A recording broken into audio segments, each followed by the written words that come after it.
Koşu yazyan aynalıydım adına. Geçen günlerimi sansam yadıma. Koşu yazyan aynalıydım adına. Bugün yaktın beni sevgim odunu. İlk sevgim aynalıydım ayrıldım. Bugün yaktın beni sevgim odunu. İlk sevgim aynalıydım ayrıldım.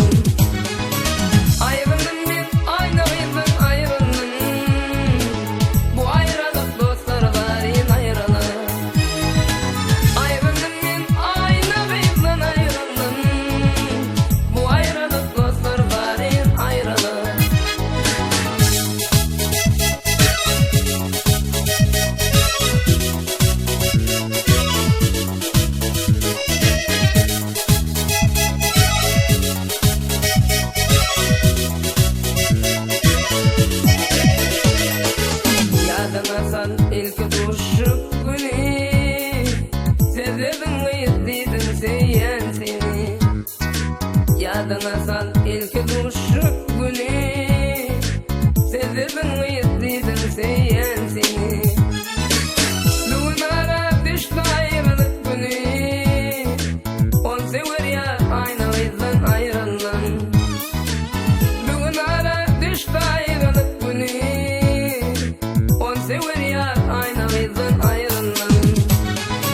Ayrılın ben aynalıydan ayrılan. Bu ayrılık dostlar varin ayrılan. Ayrılın ben aynalıydan ayrılan. Bu ayrılık dostlar varin ayrılan.